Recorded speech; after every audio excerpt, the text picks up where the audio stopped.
8 or 24? Number 8. 24 was more challenging.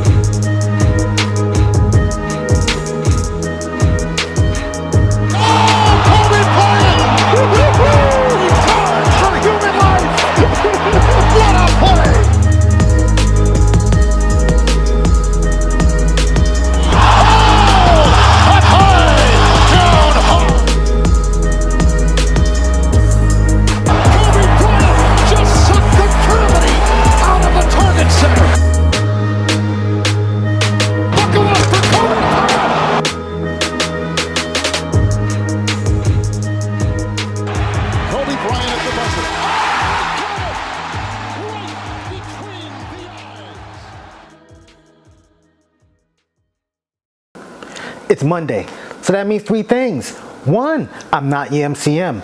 2, it's a Mama Monday. And 3, it's time for Day 24 podcast. How you guys doing? I'm your host, the product of poverty's environment, the Pope Chuck Paul.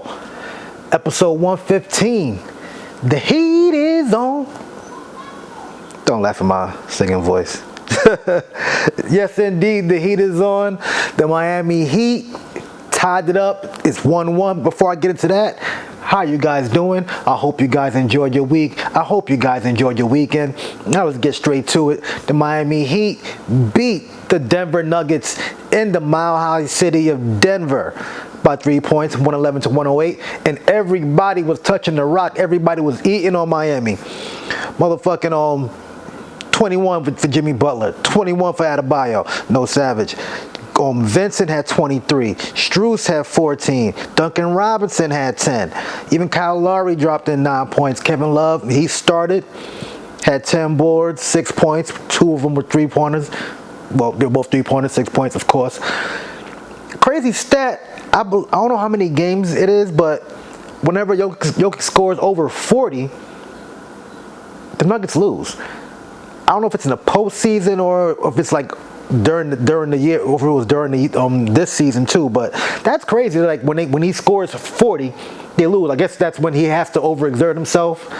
Because I believe, let me be exact. Because Jamal Murray only had 15. He had 18 points. Tennessee was double, but it wasn't enough. Gordon had 12 points. Brown had 11. Michael Porter Jr. only had 8 shots. Mike Malone chewed them out, paused, saying they lacked the effort, they were feeling sorry for themselves or whatever, because they weren't making shots and probably wasn't taking any more shots. Guess he was throwing shots, no pun intended, at Michael Porter Jr. And it's funny to me because ever since they beat the Lakers, Michael Malone been real cocky, talking his shit. You know what I'm saying? Even some of the players, you got, well, not even some of the players, Aaron Gordon, he's doing interviews and saying shit like, I can't wait till I'm in my rocking chair talking to my grandkids or great-grandkids, saying, yeah, I locked up this guy, and I locked up LeBron James and locked up Jimmy Butler. Dog. Y'all beat the 7th seed in the West. Y'all swept them. Y'all were supposed to. Only at the time of that interview, you were only up 1 game. You only played 1 game against Miami. And here's the thing. The home team, in my opinion, and a lot of, I would think other folks share this opinion as well. The home team is supposed to win those first 2 games. Because they split one. That means they're at the away team's home for game 3 and 4. And you don't want to go down 3-0 or 3-1. Then that means you'll go back to your home court for game 5. And yeah, you can win, but let's say you end up being down 3-2. Now you got to win at the away team's home for game 6. And that's what you want to avoid. And if they have to go to a game 7, they more than likely feel that they can win that game 7 because they won that game 2. Or what if they win that game 5? They take care of business at their home court. these are the things. The pressure is always on the team with the better record, man. Whew. Game 3 on Wednesday in Miami, Wade County. Oh, it's going to be a good one. We're going to stick to some NBA shit.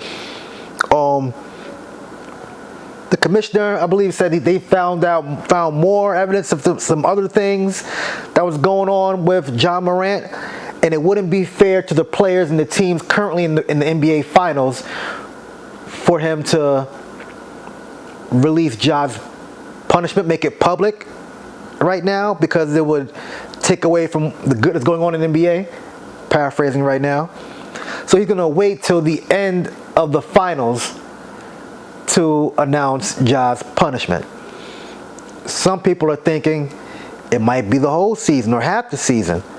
I'm in agreement with, I think it was J.J. Redick and Stephen A. Smith. J.J. Redick said he thinks it should be like 16 games because the first suspension was 8 games. Makes sense. Twice the penalty for doing it twice. SCS was like it shouldn't be no more than 25. But we'll see. Because my thing is, who knows what was said when he met with the commissioner? Who knows what agreement that they came to? And who knows what the the moral clause in their contract entails? We don't know. They always say, read the fine print, read the fine print, you know?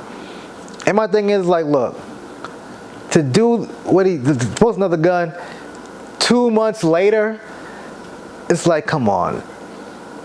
It's like when you tell your child, don't touch that button. 5 seconds later, they touch the button. Boom.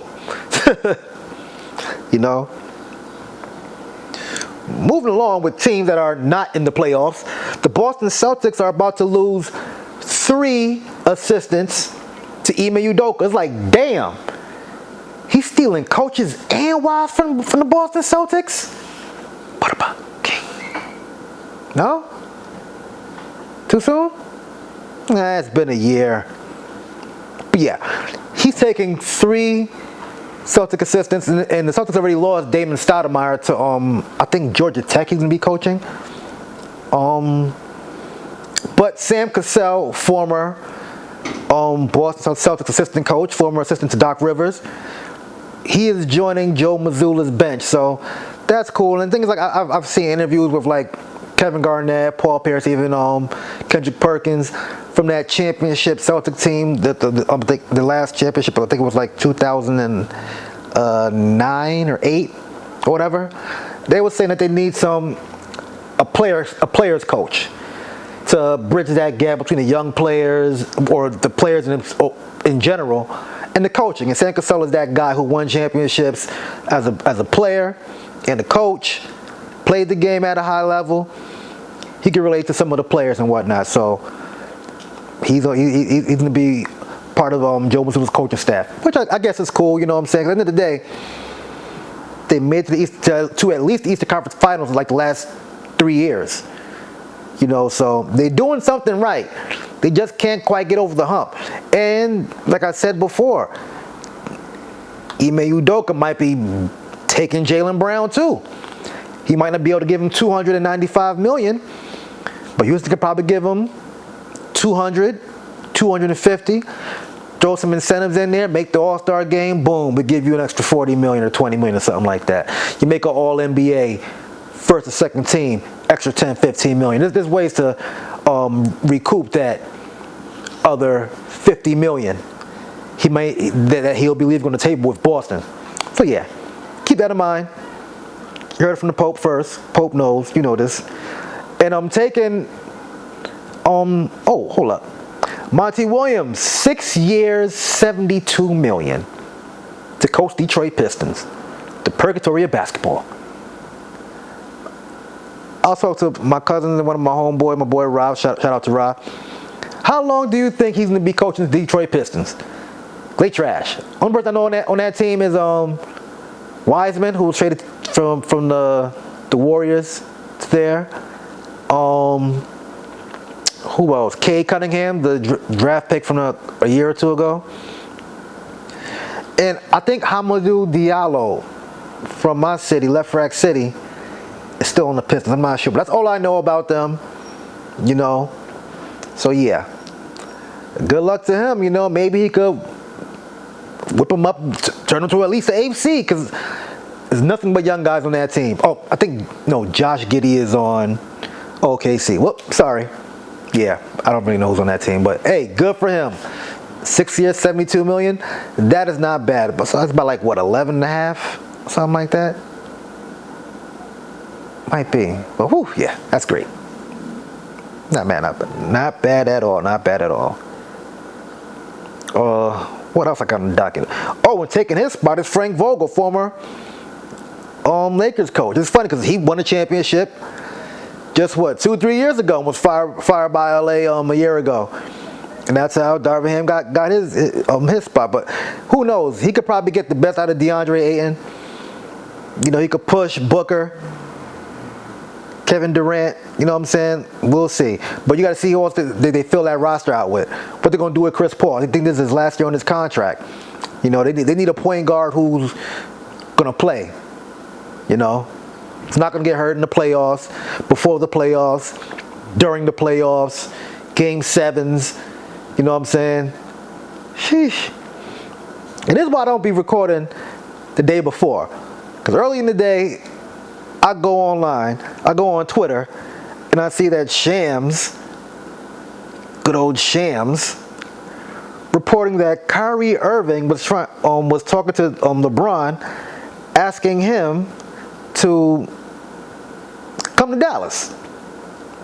Wow. Like, I ain't see that coming. Like, yeah, that's hilarious. I mean, anything is possible. Who knows? But I mean, are the Lakers getting back Luka Doncic or some shit like that? Because that's the only way I see that happening. Like, come on, bruh. Nah.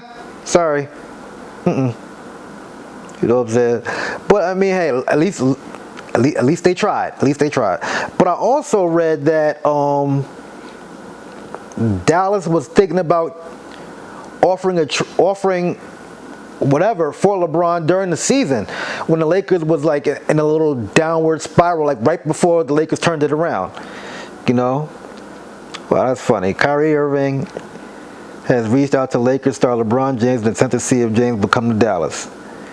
That's probably why he was sitting in front row. Not because he wanted to play for the Lakers, but he wanted LeBron to come to Dallas. Hey man, look, I can't knock it. Do your thing, do your thing. You know what I'm saying? Do your thing. Yeah, interesting. But whew.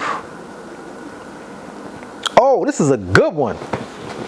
Last week I was talking about, showing you guys the clip of Shannon Sharpe going back and forth with Kwame Brown, former #1 pick. And then right after that, it's been reported that Shannon Sharpe is leaving FS1. Interesting, right? I'm gonna pull up the graphic real quick. Yeah, Shannon Sharpe has reached a buyout agreement with Fox Sports to leave Undisputed in his partnership with Skip Bayless. And that will happen after the NBA Finals. A lot of folks are saying, hey, he don't need them. You know, he got Club Shay Shay. But guess what? He don't own Club Shay Shay. Fox does. I mean, hey, dog. I always say, well, I don't always say, this is actual saying, if you build it, they will come. So, I mean, look, he could probably start something else. But maybe he has a non-compete clause in that contract where he can't create another podcast where he's interviewing people and things of that nature. So, who knows? Who knows? Know what I'm saying? But even crazier about that, Stephen A. Smith chimed in, and this is what he had to say. Shannon Sharpe is leaving FS1. Do I have an idea of what happened? You damn right I do. Do I know for certain? No. I don't know what he's trying to pursue. I don't know what he's after. But if Shannon Sharpe needs me, I'm happy to be here for him. And if that included him wanting to come on First Take, the bosses at ESPN know that is something I would support. Was I surprised at all that Shannon Sharpe ended up departing from Undisputed on FS1? Absolutely not. Not at all. Interesting. Do you know how loud those two would be? Stephen A. Smith and Shannon Sharpe. Oh man, you got Stephen A. You know, look, MJ, the GOAT, number one. You got Shannon who says LeBron's the GOAT, number one. This would probably be the topic at least twice a week. And you know, you got a basketball aficionado, however you say it, Stephen A. Smith, as he calls himself. And you got Shannon Sharpe, you know, Hall of Fame football player. He talk to you about football. So it'll be cool. But if you go on his podcast, you will see that he said, like, you know, him being a guest on the show, like, you know, like one of his rotating talking heads. Not as like a co-host. I guess Stephen A. is done with that shit after Max. You know, but yeah, man. That's interesting, you know. But you will see in interviews where Shannon says, yo, shout out to Skip, because he's the one who handpicked me. Said, nah, I want Shannon to be my guy. You know what I'm saying? He vouched for him, you know. Brought him into the TV game, so to speak, on a regular basis. You know, and Shannon became more of a household name. Like, I think he's more famous for Undisputed than he is for playing football. Because, I mean, he's been retired for some time now. You know what I'm saying? You know, and I guess it's like him reinventing himself. But we'll see what happens, you know. Hell, put in the comments where you would like to see Shannon report sports, commentate, or what would you like him to do. But yeah, that's interesting.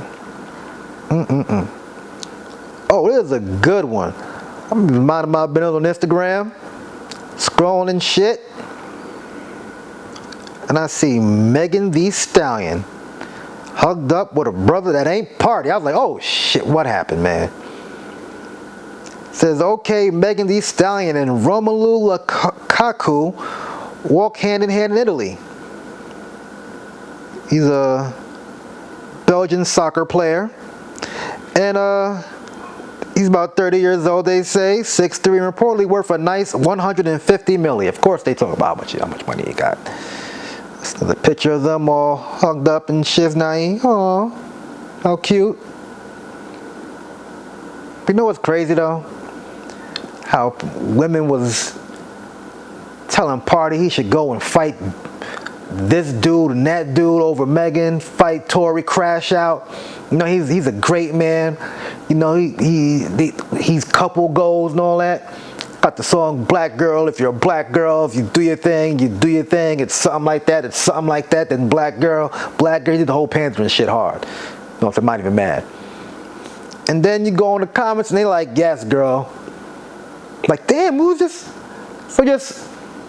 fuck Party, right? And I seen this meme and I was like, man, ain't this the truth? That N-word Party was getting flamed by other rappers. Women were on here putting the battery in his back to go fight N-words, just for them to turn around and praise Meg for getting a richer man. Now that N-word sitting down with pie on his face. Ain't that the mother effing truth? Hey man, sometimes they're not yours, it's just your turn. And before I let go, I don't know if I ever spoke about this on this show, but I believe I need to. You might think it's women business, but you know what? This is human business. Women in these BBLs, these titty jobs, these lip jobs, tummy tucks and all that, these mommy makeovers, I gotta stop this shit. Because y'all are literally dying to look a certain way. And me and my cousin talk about this all the time, how women compete with looks, men compete with money and status. And I was saying to myself, my cousin was like, yo, when I was in the 8th grade, that's when I realized I'm that dude. Like, it's just a feeling it's just a feeling you get, and you know you that dude throughout high school, throughout college,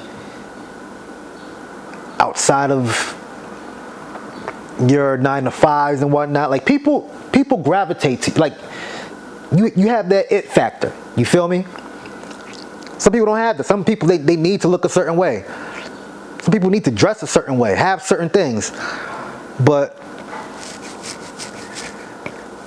I don't watch Wildin' Out. It's not my taste.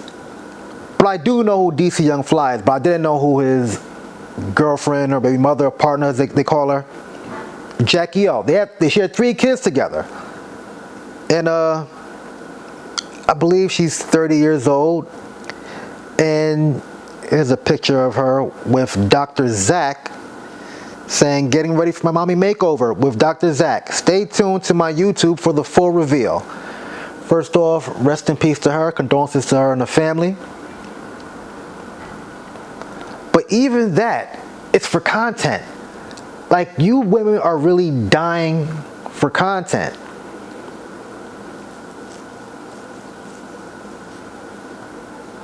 Now, last year, a corrections captain named Tandra Bowser Williams died after a Brazilian butt lift surgery. A correction officer. Not saying that she's a correction officer that why she needs a butt lift, but I believe she's a married woman. I'm going to read this to you guys real quick. Tandra Bowser Williams, a 49-year-old corrections captain at Rikers Island, suffered a massive stroke just days after jetting off to Santo Domingo to receive a fat transfer surgery from plastic surgeon Dr. Hector Cabral. On May 13th, her husband, Curtis Williams, recently recounted to NY Daily News.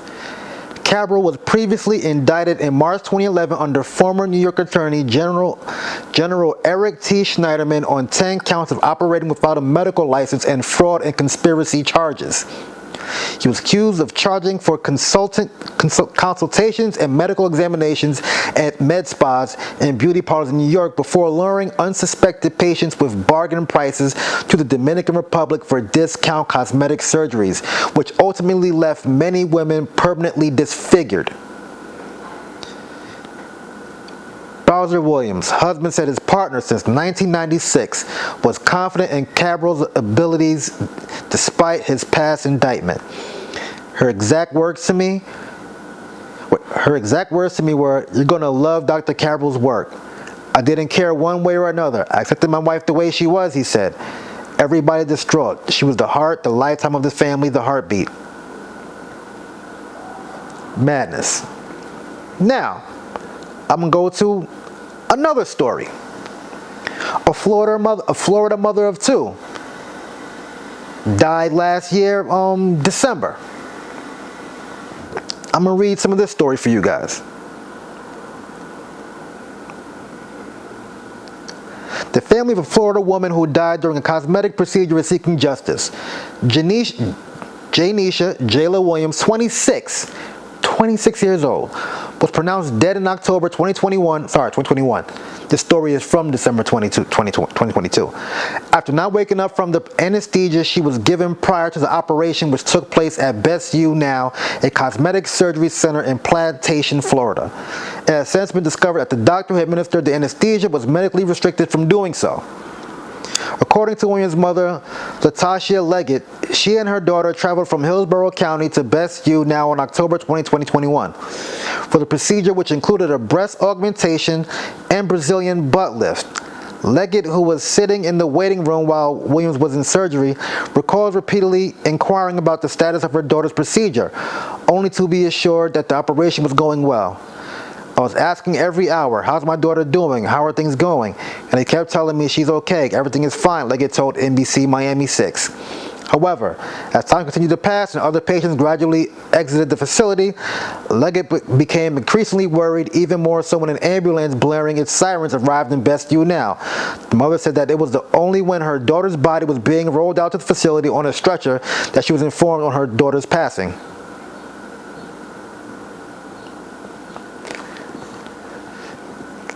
So, let me get this straight. You women are willing to die for new titties, a new tummy, a new booty. You're literally willing to die to look different. But you know what though? If you're willing to die for it, fuck it. At least you look good in your funeral, right? At the end of the day, y'all gonna do what y'all wanna do, right? Because y'all say y'all do it for y'all confidence. You're willing to die for this. Seriously. I know women who never had a baby at all, who talk about getting a mommy makeover and never had a child never even had a kid. Like they're looking forward to the makeover part. Not even the giving birth part. Like they're looking forward to the makeover, the surgery, the nip tuck. And this woman, Jackie O, I'll post a picture of her. She's gorgeous.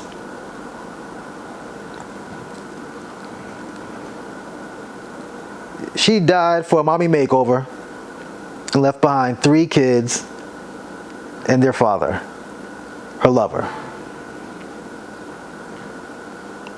And I remember watching this video clip of a doctor on TMZ explaining how dangerous a BBL is, because there's a artery vein that's close by that can kill you. I'm gonna play this real quick. The danger here. It's extraordinarily dangerous. It turns out it's the most dangerous, not only plastic surgery procedure, it's the most dangerous operation there is with the highest fatality rate. And I'll tell you why. You take fat from one part of your body, typically the abdomen, you process it and you inject in the buttocks. Sounds easy, right? The problem is there's these very small little veins in the buttock that lead directly to the vena cava, which is the major blood vessel that brings blood back from your body to your heart, to your lungs. If you get fat in those little vessels and it gets in the main vena cava and goes to your lungs, it's over. It's the most fatal operation there is. And I would advise there are other ways to get a full buttock besides that. If it's the deadliest operation, period, are they giving warnings when they do this to people? I mean, are people adequately being informed about the dangers here? Not in my opinion. Now, last year, before the pandemic, an international task force was gathered to warn all of Europe that this is such a dangerous operation. And in this country, the American Society of Plastic Surgeons started to talk about it. They sent out a few articles about it, and then everybody pretty much ignored it. But listen, it's super dangerous. You can do it in the gym. There are safe fillers to do it. I recommend people back away from Brazilian butt lifts. Yeah. So, do what you want. But like I said, at least you look good at your funeral. Right? I mean, you want to look good, don't you? And these young girls are getting these BBLs and traveling on the planes right away, knowing your body got to heal a couple of weeks. You get blood clots, travel up your legs to your lungs, pneumonia. That's how a wrestler died on Chris Candido. They just had an episode of Dark Side of the Ring where he broke his ankle. He had surgery. He shouldn't have been traveling, but he wanted to travel. He wanted to be on the show. And getting blood clots in his leg, traveled all the way up to catch the pneumonia on the plane. They had to drain his lungs. He died.